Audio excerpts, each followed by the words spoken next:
China का छोटे देशों के शोषण का इतिहास रहा है, फिर भी फिलीपींस चाइना के साथ अधिक सौदे कर रहा है। इसे ड्यूरियन डिप्लोमेसी कहते हैं और यहाँ कुछ बदबू आ रही है।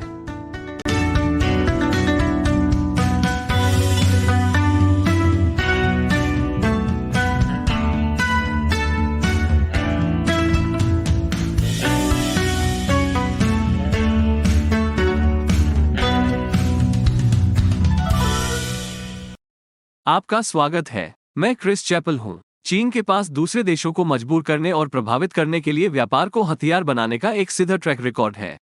इसमें फलों का सेवन भी शामिल है। हाँ, हथियारबंद फल, और उस तरह से नहीं जैसे आप टमाटर के साथ करते हैं जब कोई ओपन माइक नाइट में बमबारी कर रहा होता है। फिलीपींस कोई अपवाद नहीं है। 2012 में वापस दक्षिण चीन सागर समुद्री विवादों की ऊंचाई पर चीन ने केले और फिलीपींस से केले, आम और अन्य फलों के आयात पर प्रतिबंध लगा दिया। चीनी बंदरगाहों में टनों फल सड़ गए, इसलिए इसे सड़ने दो केवल एक आधुनिक विरोध आंदोलन नहीं है। ये चीनी कम्युनिस्ट पार्टी की आधिकारिक विदेश नीति थी। 2016 में प्रतिबंध हटा लिया गया था। तत्कालीन फिलिपिनो राष्ट्रपति रोड्रिगो दुतेर्ते ने पदभार संभाला और चीन के साथ दोस्ती करने की कोशिश की, जो सिर्फ ये दिखाता है कि चीन के प्रतिबंध हमेशा राजनीति के बारे में थे। आपको लगता होगा कि फिलीपींस इस अनुभव से सीखेगा कि चीनी शासन पर भरोसा नहीं करना चाहिए। यह विशेष रूप से मामला है क्योंकि चीन ने फिलीपींस में निवेश करने के अपने पहले के कई वादों का पालन भी नहीं किया है। लेकिन आप गलत होंगे, फिलीपींस ने नहीं सीखा है। ये देखते हुए कि दुनिया भर के देशों में ऐसा कितनी बार होता है, बिना सेंसर वाले चीन के लिए टैगलाइन भी हो सकती है, आपको लगता है कि उन्होंने उस अनुभव से सीखा होगा, लेकिन आप गलत होंगे। दक्षिण पूर्व एशिया के साथ चीन के व्यापारिक वादों को कभी कभी ड्यूरियन डिप्लोमेसी कहा जाता है। चीन इसका इस्तेमाल ड्यूरियन और अन्य सामान आयात करने के बदले में अधिक आर्थिक प्रभाव हासिल करने के लिए करता है, और यहां तक कि एक नए राष्ट्रपति के साथ फिलीपींस अभी भी इसके लिए गिर रहा है। ड्यूरियन वास्तव में चीनी कूटनीति के लिए एक अच्छे रूपक है। पहले तो वे दिलचस्प लगते हैं, लेकिन एक बार जब आप अंदर जाते हैं तो वे सब कुछ बदबूदार कर देते हैं। पिछले हफ्ते फिलिपिनो के राष्ट्रपति फर्डिनेंड मार्कोस जूनियर चीनी नेता शी जिनपिंग से मिलने के लिए बीजिंग गए थे। अपनी 3 दिवसीय यात्रा के दौरान मार्कोस ने 14 सौदों पर हस्ताक्षर किए। उनमें कृषि, मछली पकड़ने, पर्यटन के साथ साथ चीन को ताज़ा ड्यूरियन निर्यात करने के बारे में समझौते शामिल थे। और वैसे, अगर आप जिस सौदे के बारे में सबसे ज्यादा सोच रहे हैं वो पर्यटन है, आप जानते हैं, क्योंकि चीन बड़े पैमाने पर कोविड प्रकोप के बीच में है। ठीक है, चीन कहता है, चुप रहो बेवकूफ। ये देखकर खुशी हुई कि चीन अब स्वास्थ्य संकट के बीच अंतर्राष्ट्रीय यात्रा को प्रोत्साहित करने की परवाह करता है। वैसे भी फिलीपींस और चीन ने भी बुनियादी ढांचे और विकास के लिए सौदों पर हस्ताक्षर किए, जिसमें चीन की वैश्विक बुनियादी ढांचा परियोजना बेल्ट एंड रोड इनिशिएटिव पर एक समझौता ज्ञापन भी शामिल है।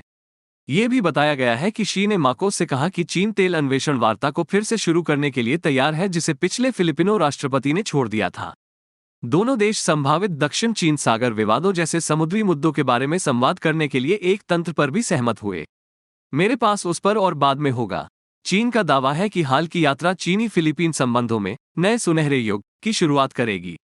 मैंने वो पहले सुना है, और मेरा पसंदीदा चीनी सरकारी मीडिया द ग्लोबल टाइम्स कहता है, चीन और फिलीपींस के बीच तथाकथित तनाव, जो हाल ही में पश्चिमी जनमत द्वारा बनाया गया था, अपने आप ढह गया। तथ्यात्मक आधार के बिना प्रचार अंततः जड़े जमाने में विफल रहा। हाँ, ऐसा बिल्कुल नहीं है कि फिलीपींस की अपनी सुरक्षा के लिए वैध चिंताएं हैं।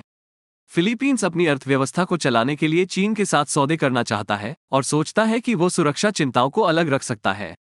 लेकिन अंदाजा लगाओ कि क्या है? यह एक जाल है। मैं आपको ब्रेक के बाद और बताऊंगा। वापसी पर स्वागत है। फिलीपींस के राष्ट्रपति मार्कोस जूनियर चीन के साथ सहयोग और व्यापार को बढ़ावा देना चाहते हैं, जो हमेशा बिना किसी परिणाम के एक महान विचार होता है, उसी की तरह कैक्टस को काटना। मैं यहाँ केवल सकारात्मक देखता हूँ। चीनी नेता शी जिनपिंग से मुलाकात के शीर्ष पर मार्कोस ने चीनी प्रीमियर लीग के कियांग से भी मुलाकात की।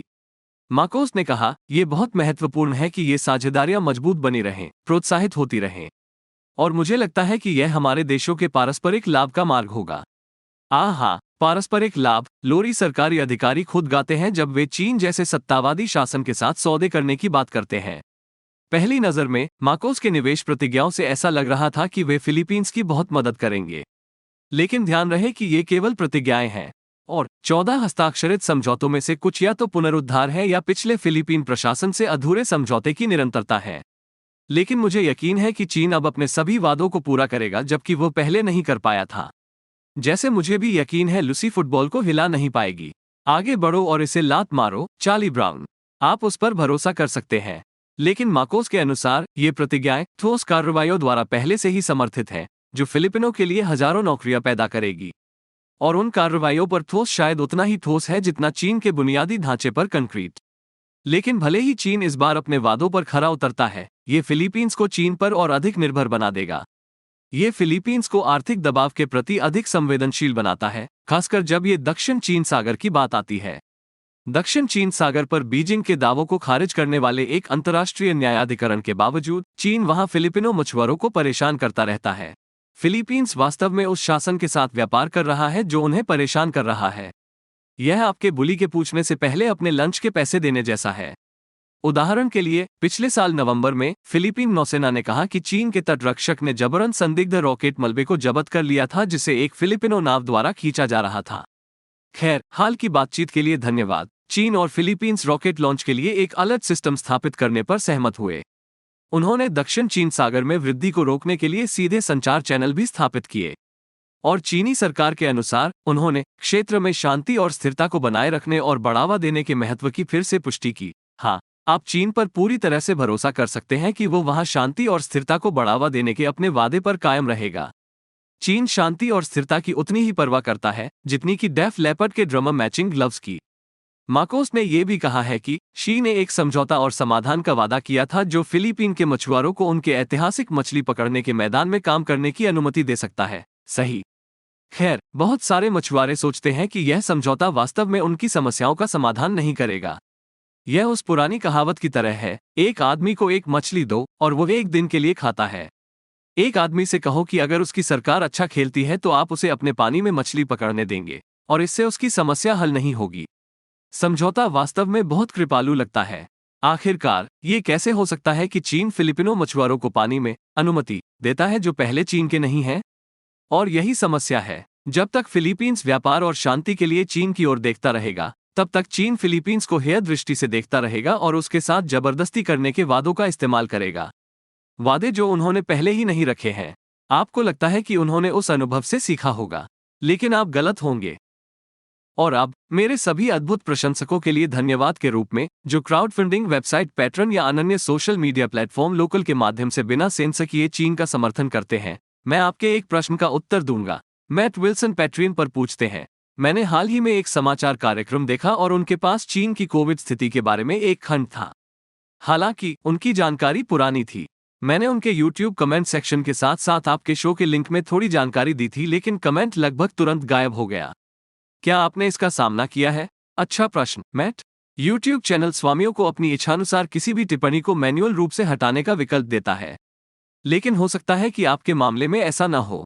डिफ़ॉल्ट रूप से YouTube ऐसी किसी भी टिप्पणी को ब्लॉक कर देता है जिसे उसका एल्गोरिथम संभावित रूप से अनुपयुक्त मानता है। वो टिप्पणी तब तक दिखाई नहीं देगी जब तक कि चैनल मैनेजर अंदर नहीं जाता है और मैन्युअल रूप से उस टिप्पणी को सक्षम नहीं करता है, जो मूल रूप से कभी कोई नहीं करता है। तो यह शायद समाचार साइट के बारे में जानबूझकर आपको सेंसर करने के बारे में कम है और YouTube के बड़े पैमाने पर AI के बारे में अधिक है, जो ये तय करता है कि क्या उचित है और क्या नहीं। मुझे लगता है कि दूसरा अनुमान लगाने वाला कोविड डेटा अनुचित है, इसलिए प्राधिकरण से सवाल करना बंद करें। आपके प्रश्न के लिए धन्यवाद, मैट। और उन सभी को धन्यवाद जो चाइना अनसेंसर्ड का पैट्रियन के माध्यम से समर्थन करते हैं। पैट्रियन में हमसे जुड़े और प्रति एपिसोड $1 या उससे अधिक का योगदान दें। patreon.com/China Uncensored देखें। एक बार फिर मैं क्रिस चैपल हूँ। चाइना अनसेंसर्ड देखने के लिए धन्यवाद।